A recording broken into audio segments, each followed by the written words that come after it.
Same time మీరు ఆఫీస్‌లో work చేస్తున్న మీ కలీగ్స్ కానీ, రిలేటివ్స్‌లో కానీ ఎవరన్నా కూడా ఆ అమ్మాయి ఎందుకు అని చెప్పిన వాళ్ళుంటారు. అప్రిషియేట్ చేసిన వాళ్ళు కూడా ఉంటారు కదా!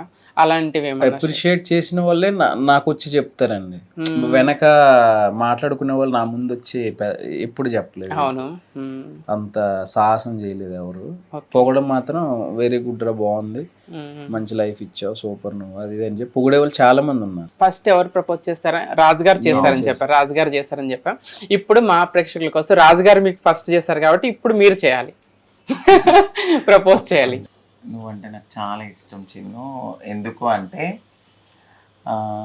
నా చెయ్యి వదలను, నాతో ఎప్పటికీ ఉంటానని నువ్వు నాతో చెప్పావు. అప్స్ అండ్ డౌన్స్ వచ్చినాయి, అయినా కూడా నన్ను ఎప్పటికీ వదలను అని నాకు మాట ఇచ్చి నన్ను ఈరోజు ఈ స్టేజ్లో నిలబెట్టినందుకు I love you so much. Definitely నీలాంటి ఒక మంచి భర్త నాకు తగిలినందుకు వచ్చినందుకు చాలా చాలా happy. I love you I love you so much.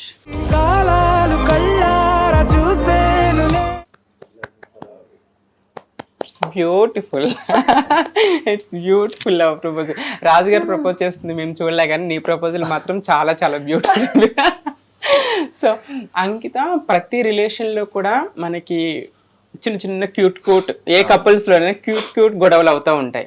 మీ ఇద్దరి మధ్య అట్లాంటి చిన్న చిన్న గొడవలు క్యూట్గా ఉండే గొడవలు ఏమన్నా జరుగుతూ ఉంటాయి. ఇక వైఫ్ అండ్ హస్బెండ్ అంటే పెళ్లికి ముందు ఒకలా ఉంటది, పెళ్లి తర్వాత ఒకలా ఉంటది.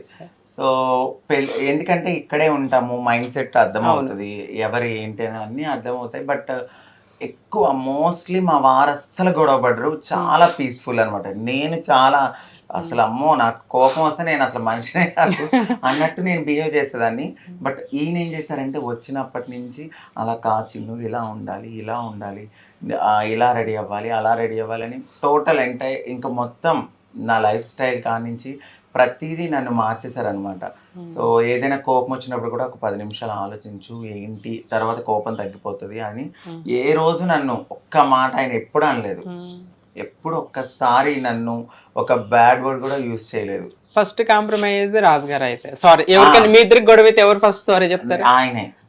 అంటే సారీ అంటే అసలు గొడవ ఆయన ఉండరు ఇంకా ఆ క్షణం, వెంటనే ఇంకా బయటకు వెళ్ళడము, 10 నిమిషాలైనా ఉండడము, రావడము, ఈలోపు కోపం తగ్గిందా అని అంటారు అట్లా. సో మీ ఇద్దరిలో ఒకరికి బాగా నచ్చిన విషయం, నీకు రాజుగారిలో నచ్చిన బాగా విషయం? నాకు బాగా ఏంటంటే చాలా హానెస్ట్ గా ఉంటారు.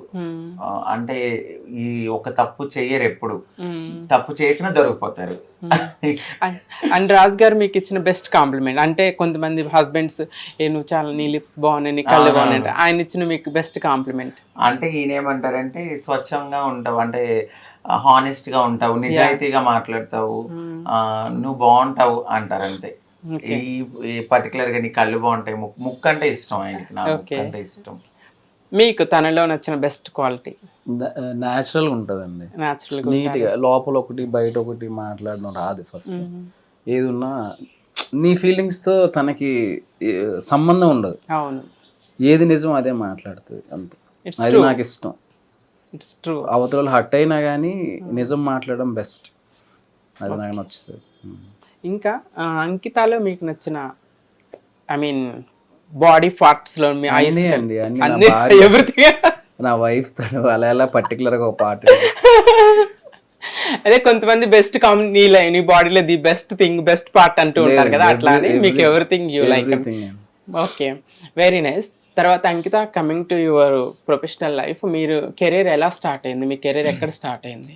నా కెరియర్ వచ్చి నేను I done my MBA. Okay, నా ఎంబీఏ అయిపోయింది. ఎంబీఏ అయిపోయే వరకు కూడా నేను చాలా స్ట్రగుల్స్, అంటే డాడీ చనిపోయారు చిన్నప్పుడే, మా అమ్మగారికి 23 years అప్పుడే మా నాన్నగారు చనిపోయారు. అంటే 12 years కి మ్యారేజ్, 13 years కి మ్యారేజ్ అయింది. 14 years కి పెద్దక్క, 15 years కి ఒక 5 years గ్యాప్ ఇచ్చి నేను పుట్టాను. 3 years కి మా నాన్నగారు చనిపోయారు, అంటే నేను చిన్నప్పుడే. సో అంటే బాగానే అంటే ఉన్నాము, ఏదో బ్రతుకుతున్నాము, హ్యాపీగా ఉంది. మా అమ్మ కూడా హ్యాపీగా చూసుకునేవారు, చదివించారు. అక్క వాళ్ళు ఏమో ఒక అక్క టీచర్గా చేసేది, ఒక అక్క గోల్డ్ షాప్లో పనిచేసేది కొన్నాళ్ళు. సో వాళ్ళ మ్యారేజ్ వరకు కూడా నేను అబ్బాయిగా ఉన్నా కూడా నా మనసంతా అమ్మాయే. ఎప్పుడు నా ఫేస్లో ఒక ఆనందం ఉండేది కాదు. ఐబ్రోస్ చేయించుకోవాలి, లైనర్ పెట్టుకోవాలి, ఇలా పెట్టుకోవాలి, బొట్టు పెట్టుకోవాలి అని ఒక ఆనందంతో ఉండేదాన్ని. ఎవరో ఒకరు స్ట్రీట్ మీద నడుచుకుంటూ వెళ్తే వీడికి వచ్చా, వీడి చెక్క, వీడేంటి ఇట్లా ఉన్నాడు, వీడేంటి అట్లా ఉన్నాడు, అట్లా మాట్లాడేవారు, చుట్టాలు దూరం పెట్టేవారు. నేను హెయిర్ పెంచుకున్నాను అప్పటికే, నా 10th నేను మారిపోవాలని ఇంకా నేను ఫిక్స్ అయిపోయాను. అప్పుడే మా అక్కకి ఫస్ట్ అక్కకి మ్యారేజ్ అవ్వడం, పాప పుట్టడము, లేదు నువ్వు హెయిర్ తీపించుకో, అప్పుడే మా ఇంటికి రా, ఇట్లాంటి మాటలు మా పిన్ని వాళ్ళు చెప్పినప్పుడు నాకు బాధ అనిపించింది. సరే నా వల్ల మా అక్క వాళ్ళు బాధపడకూడదు, నేను ఇలా ఉన్నానేమో, సరే ఏదో ఒక రోజు మారుతాను, నా లైఫ్లో నేను ఒక స్ట్రగుల్ని ఫేస్ చేసిన అని మా అక్క MBA చదివేశాను, జాబ్ కోసం ఇక్కడికి వస్తున్న టైంలో మా అక్కకి మ్యారేజ్ సెట్ అయింది. ఇంకో అక్కకి మ్యారేజ్ అయిపోయాక వన్స్ అపాన్ ఏ టైం నా సోల్ ఎక్కడో నాకు కొడుతుంది, నా బాడీ అబ్బాయిలా ఉంది, నా సోల్ ఏమో అమ్మాయిలా ఉంది. సో నేను ఏమనుకున్నానంటే లేదు, నన్ను నేను మోసం చేసుకుంటున్నట్టే.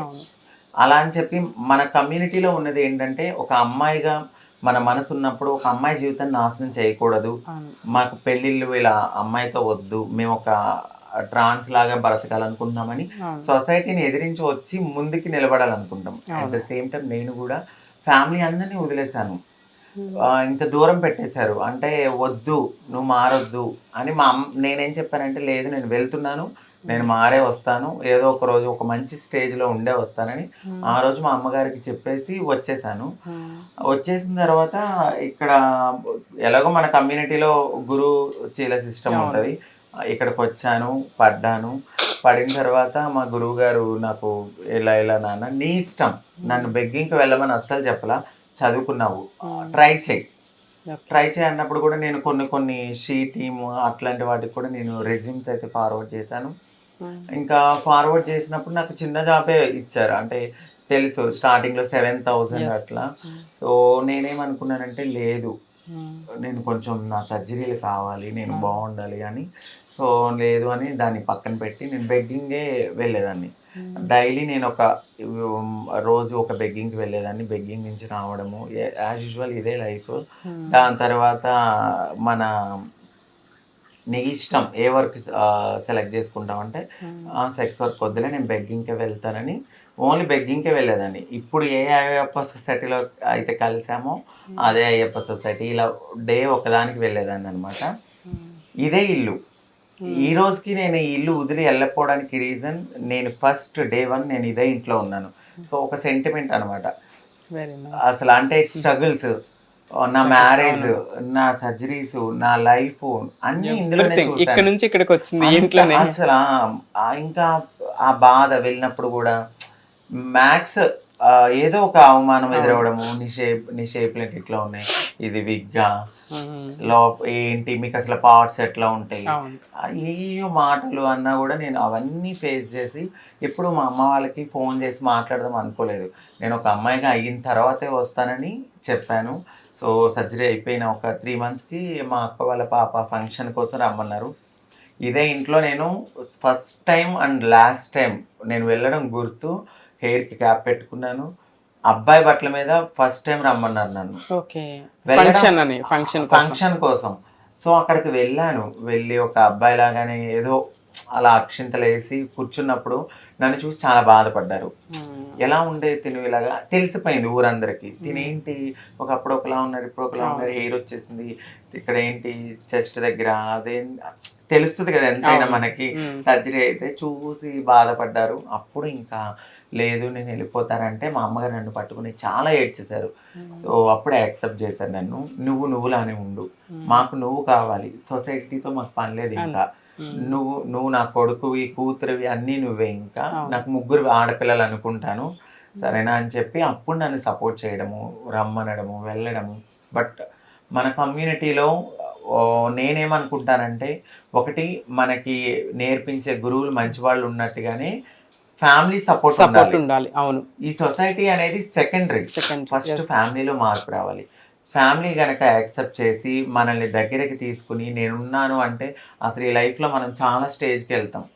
ట్రూ. ఎందుకంటే మనది కాని శరీరంలో మనం బ్రతుకుతూ అవును. సతమతం అయిపోతూ ఉన్నప్పుడు సొసైటీ నుండి డిస్క్రిమినేషన్, అటు తల్లిదండ్రులు కూడా సపోర్ట్ కూడా లేకుండా ఎంతమంది చనిపోతున్నారు, ఎంతమంది కమ్యూనిటీలో తల్లిదండ్రుల ప్రేమ కోసం అలమటిస్తున్నారు. నీకు మాత్రం నిజంగా గ్రేట్. తల్లి ప్రేమ దొరికింది, ఇటు భర్త ప్రేమ దొరికింది. అది అదృష్టం. అందరికీ కూడా ఆ అదృష్టం దొరకపోవచ్చు. సో నీ ఎడ్యుకేషన్ MBA వర్క్ చేస్తావు కదా, మన ఎవ్రీ ట్రాన్స్ లైఫ్ కూడా మనం అబ్బాయి శరీరంలో ఉన్నప్పటికి కూడా మన అమ్మాయిలాగే బిహేవ్ చేస్తాం. స్కూల్స్ లో, కాలేజెస్ లో, అట్ ద సేమ్ టైం ఫ్యామిలీలో, రిలేటివ్స్ లో ఎటువంటి డిస్క్రిమినేషన్ ఫేస్ చేస్తాం చిన్న వయసులో? ఇదే ఇలా వెళ్ళడమే మనము ఎక్కువ అమ్మాయిలతోనే ఉండాలనుకుంటుంది. ఎందుకంటే మన సోల్ అమ్మాయిలా ఉంటది కాబట్టి అమ్మాయిలతోనే ఉండడము, అబ్బాయిని చూస్తే సిగ్గేసి పక్కకి వెళ్ళిపోవడము, ఇవి జరిగాయి. ఏ చెక్క ఆడి కూడా ఏంది అట్లా నడుస్తున్నా, నువ్వు ఏంది నడకేంటి అలా ఉంది, ఇవే మాటలు వచ్చాయి. ఎందుకు వచ్చింది అని చెప్పి నేను చాలా స్కిప్ చేసేదాన్ని, ఇట్లా దూరం పెట్టేసేవాడిని అందరినీ. సో పెట్టేయడమే. ఇంకా ఎదుగుతూ ఉన్న టైంలో ఇంకా ఫ్రెండ్స్ అంటే నాకంటూ చాలా సెలెక్టివ్ అనమాట. నేను అసలు ఎక్కువ ఎవరితో మాట్లాడను, చాలా తక్కువ మంది ఉంటారు నా ఫ్రెండ్స్ కూడా. నాకున్న ఒకే ఒక ఫ్రెండ్ జ్యోతి అని, మా ఇంటి పక్కనే ఉంటుంది, మా అక్క వాళ్ళ ఆడపడుచు. తనే నా ఫ్రెండ్. ఏదైనా తనతో చెప్పుకునేదాన్ని, తనకే చెప్పి ఇలా నా బాధ ఇది, నేను ఇలా అనుకుంటున్నాను, ఏం కాదురా బాగుంటావు, నువ్వు హ్యాపీగా ఉంటావు తను చెప్పేది. ఇప్పటికీ స్టిల్ తన ఒక్కదే నాకు బెస్ట్ ఫ్రెండ్. ఇక కమ్యూనిటీలో అంటే ఎవరో ఒకళ్ళు మన ఫ్రెండ్స్ అవుతూనే ఉంటాం కాబట్టి చెప్పుకుని చాలా బాధపడేదాన్ని. ఏంటి లైఫ్ నాకు అర్థం కావట్లేదు. ఒకరోజు ఒక ఫంక్షన్కి వెళ్ళాను అనమాట. అందరూ హ్యాపీగా ఉన్నారు, నన్ను చూసి నవ్వుతున్నారు. ఎందుకంటే నాకు అప్పటికే ఫీలింగ్స్ వచ్చేసింది. నాకు 9 yearsకే నాకు తెలిసిపోయింది నేను మారిపోవాలి. సో మన బాడీ షేమింగ్ ఎలా ఉంటుంది, నడవడము, చెయ్యి ఇలా తిప్పడము. అప్పటికే నేను ఐబ్రోస్ చేయించుకోవడము, నా 10 yearsకి నేను ఐబ్రోస్ చేయించుకుని ఇంత బొట్టు పెట్టుకుని ఇలా తిరగడమే. ఇదేంటి డిఫరెంట్గా కనపడుతున్నావు, అది ఇది నన్ను చాలా బాధ పెట్టేవారు. ఆ తర్వాత జనాలకి దూరం అయిపోయిన అద్దంలో నాకు నేను ప్రశ్నించుకున్నాను, ఏంటిది, ఎందుకు ఇలా అయిపోతున్నాను అని. సో నాకు అప్పుడు అర్థమైంది, నేను ఒక అబ్బాయి సోల్లో ఉన్న ఒక అమ్మాయిని, నా కోసం నేను పోరాడాలి అని అనుకుని ఈ రోజుకి హ్యాపీగా ఉన్నాను. అంటే నా తెగింపు, నా ధైర్యము, ప్రతి దాంట్లోనూ ఒక అదృష్టం ఉండాలని నేను అనుకుంటాను. ఒక ట్రాన్స్ కమ్యూనిటీలో బ్రతుకుతున్నామంటే గురు సిస్టమ్స్లో చాలా మంచి నేర్పిస్తారు, అంతా ఉంటుంది. బట్ ఎక్కడో ఒక చోట మనం తప్పు చేస్తాం. ఏంటి, ప్రేమ దగ్గర కూడా ఆలోచించాలి. ఒక అబ్బాయిని మనం మ్యారేజ్ చేసుకునేంత వరకు ఇప్పుడు వస్తున్నారు, బిఫోర్ అంత వరకు ఎవరు లేరు. ఆఫ్ ద స్క్రీన్ వేరేలా ఉంటారు, ఆన్ ద స్క్రీన్ వేరే. అలాంటి వాళ్ళని యాక్సెప్ట్ చేయొద్దు. కమ్యూనిటీలో మనం హ్యాపీగా లీడ్ చేస్తున్నాం, మనకు నచ్చిన లైఫ్ మనం లీడ్ చేస్తున్నాము. ఇలాంటి వాళ్ళ కోసం చచ్చిపోతున్నారు. వద్దు, మనల్ని బాధ పెట్టేవాడు అసలు మన జీవితంలోనే వద్దు. నా లైఫ్లో అయితే నేను అదే కోరుకుంటున్నాను.